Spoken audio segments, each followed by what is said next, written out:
आज की कहानी है झुमरी की ढाबा। शहर के रास्ते में हाईवे से लगा एक गांव था। उस गांव में झुमरी अपने पति रोशन और 10 साल के बच्चे के साथ रहती थी। झुमरी अपनी शादीशुदा जिंदगी से बहुत परेशान थी। उसका पति मजदूरी से जितना कुछ भी कमाता वो सारे पैसे उड़ा देता था। एक दिन दोपहर की झुमरी रसोई में खाना बनाने के लिए कुछ देख रही थी।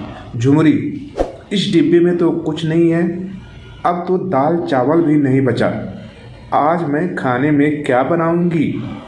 तभी कन्नू घर लौट आया और अपनी माँ को देखकर बोला, माँ, बड़ी जोर की भूख लगी है, खाने को कुछ दो ना। झुमरी, बेटा मैं अभी कुछ बनाती हूँ, तब तक हाथ मुंह धोकर आ जा। कन्नू के जाने के बाद झुमरी सर पकड़कर बैठ गई। झुमरी, हे भगवान, मेरा तो सर चकरा रहा है, मैं तो भूखी रह लूँगी, लेकिन कन्नू को कैसे भूखा रख सकती हूँ।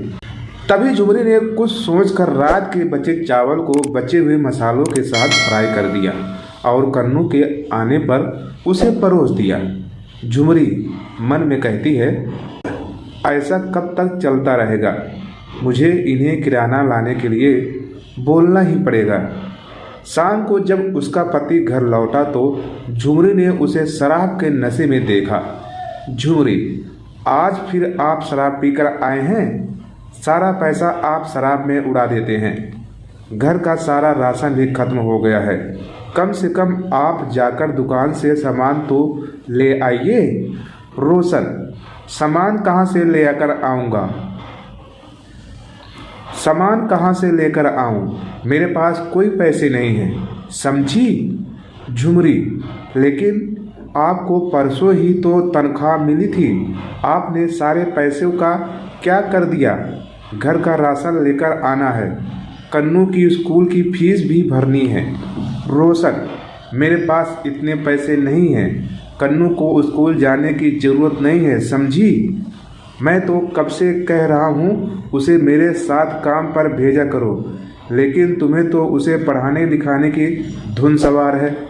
झुमरी, तो क्या आप चाहते हैं कि वह भी आपकी तरह मजदूरी करे? अगर वह पढ़ेगा तो कुछ अच्छा काम कर पाएगा। रोशन, तो फिर तुम खुद ही उसकी पढ़ाई की व्यवस्था करो, मुझसे पैसे मत मांगो, समझी। झुमरी, लेकिन मैं कहाँ से लाऊंगी।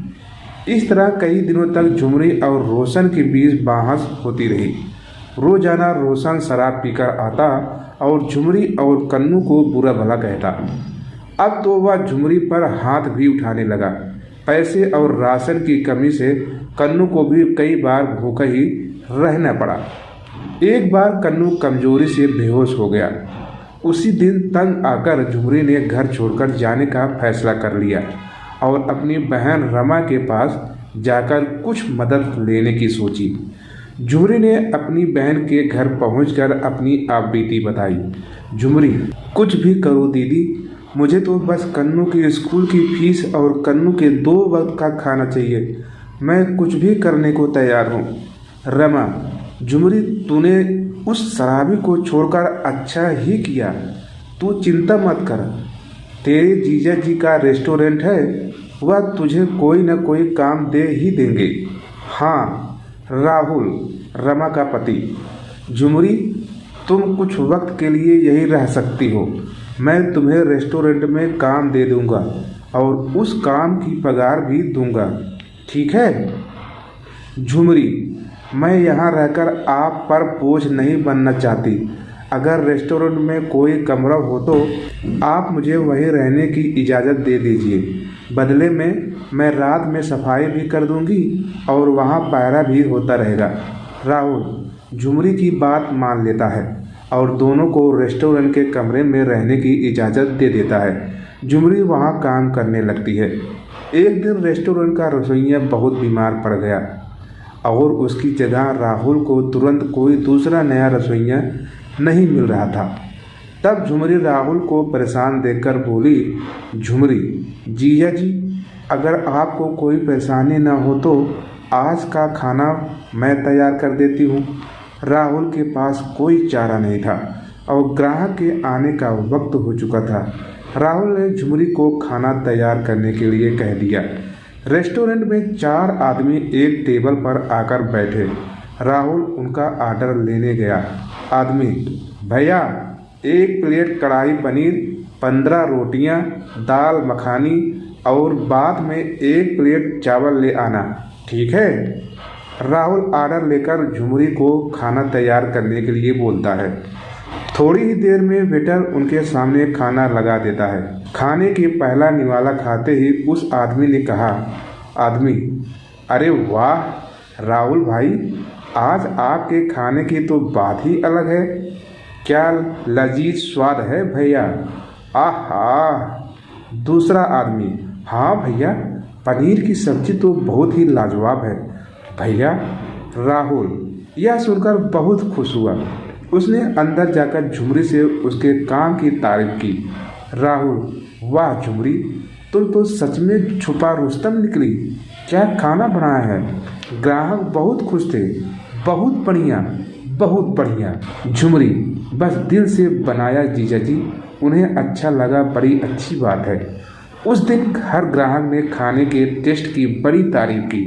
तब झुमरी को अपने ऊपर आत्मविश्वास आया कि वह खुद भी कोई अच्छा काम कर सकती है। रात में राहुल ने खुश होकर झुमरी को बोनस भी दिया।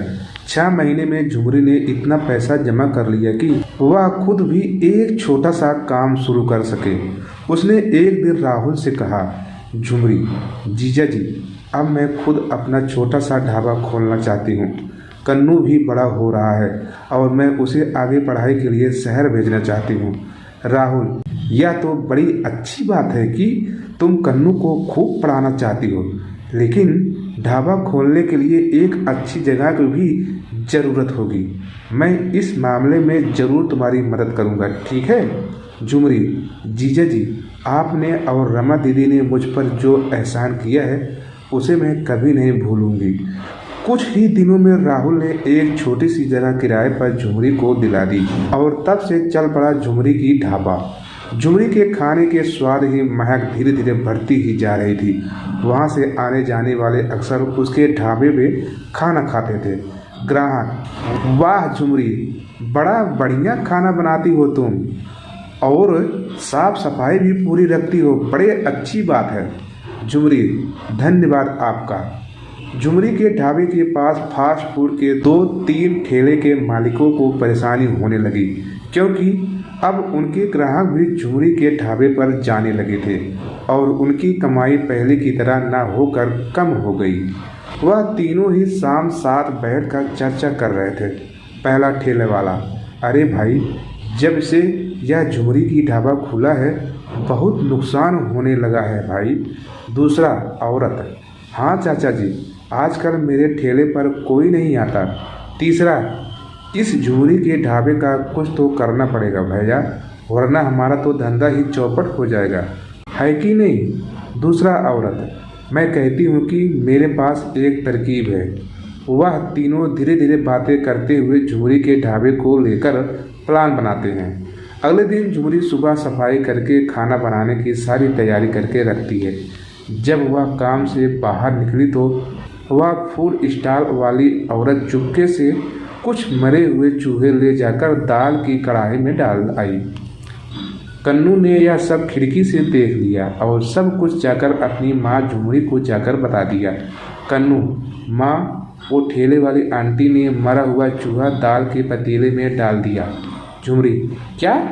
सच में? अरे ये लोग किसी को आराम से 2 पैसे कमाते हुए भी नहीं देख सकते। झुमरी फिर से नई दाल पकाती है। झुमरी अब इन तीनों से सतर्क हो चुकी थी, जिसकी वजह से उन तीनों को भी कोई नया मौका नहीं मिल पा रहा था। एक दिन तंग आकर वह औरत बाकी दोनों से कहती है, औरत, क्यों ना इस झुमरी की ढाबा ही जला दिया जाए। पहला ठेला वाला, नहीं नहीं, किसी की जान को नुकसान हुआ तो ना बाबा ना, ऐसा काम नहीं करूँगा। तीसरा, मुझे तो यह सुझाव अच्छा लगा, इसका ढाबा जड़ से मिट जाएगा और हमारा काम दोबारा अच्छा चलने लगेगा। उस रात वह दोनों चुपके से जाकर झुमरी के ढाबे के आसपास मिट्टी का तेल छिड़कने लगे औरत, आज रात इस झुमरी की ढाबा का खेल खत्म हो जाएगा। तभी गलती से उससे एक सामान गिर गया और झुमरी की आंख खुल गई। झुमरी बड़ी सावधानी से खिड़की से सब कुछ देख लेती है और सारा माजरा समझ जाती है। इससे पहले कि वह लोग आग लगाते, झुमरी वहां पहुंच गई। उसे देखकर वे दोनों बड़ा घबरा गए। झुमरी, मैं इतने दिनों से आप सभी लोगों की उल्टी सीधी हरकतें बर्दाश्त कर रही थी, लेकिन अब तो आप लोगों ने हद ही पार कर दी। आप यहाँ आग लगाने चले आए और यह भी नहीं सोचा कि मैं और मेरा बेटा यही अंदर होंगे। आप लोग अपना उल्लू सीधा करने के लिए किसी की जान लेने पर उतारू हो गए। क्यों राधा, तुम्हारी भी तो मेरे बेटे की बराबर की बेटी है ना?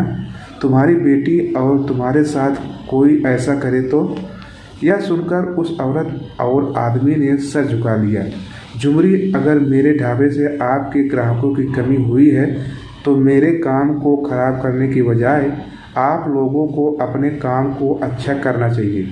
किसी के नुकसान में अपना फायदा नहीं देखना चाहिए। आज एक बार फिर मैं आप लोगों को यहाँ से जाने दे रही हूँ, लेकिन अगर आपने कुछ करने की कोशिश की तो मैं पुलिस में शिकायत दर्ज कर आऊँगी।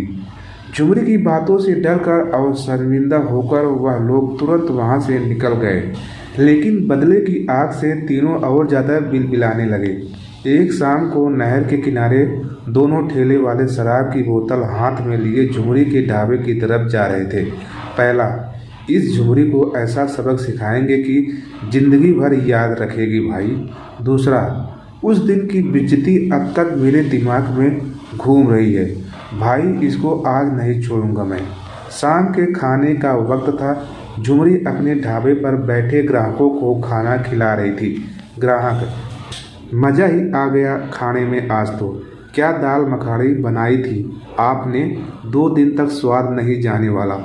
झुमरी, धन्यवाद सरदार जी, बस आप लोगों को प्यार है जिसकी वजह से मैं आज अपने परिवार को पाल रही हूँ।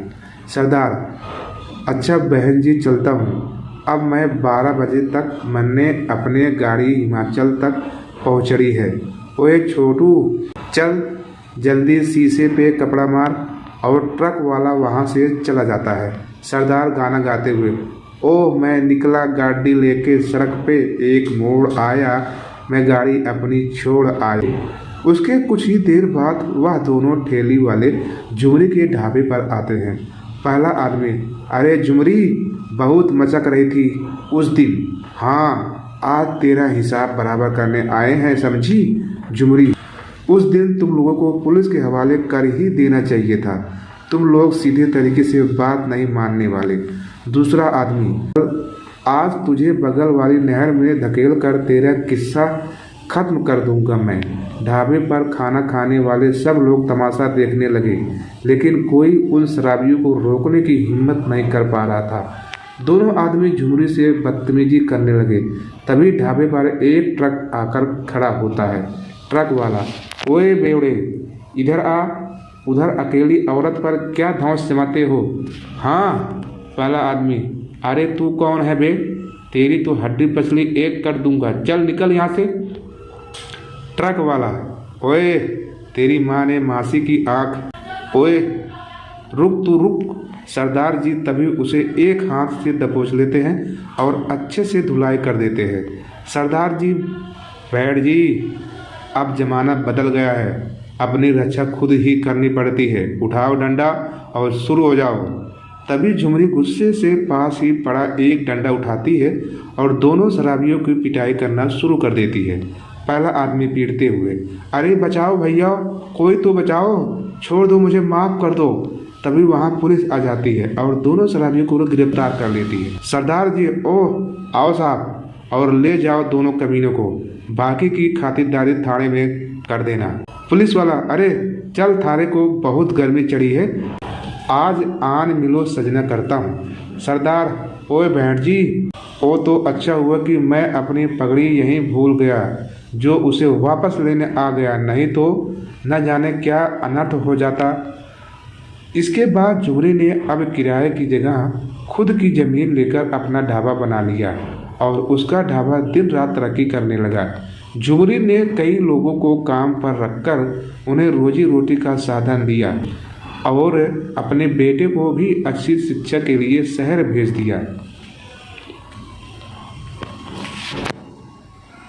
तो दोस्तों, आज की यह कहानी कैसी लगी? थोड़ा लंबी है कहानी और बढ़िया समझ में आया होगा कि झुमरी जो होती है वो अपने दम पर अपनी मेहनत करके लगन से अपने बेटों को और अपना खर्चा निकालती है और धीरे धीरे अपनी मेहनत से, अपने लगन से और लोगों को सामना करके अपना खुद को ज़मीन लेती है और खुद का अपना एक ढाबा तैयार करती है और जिससे वो पैसे की कमाई करती है, अपना जीवन सुधार लेती है।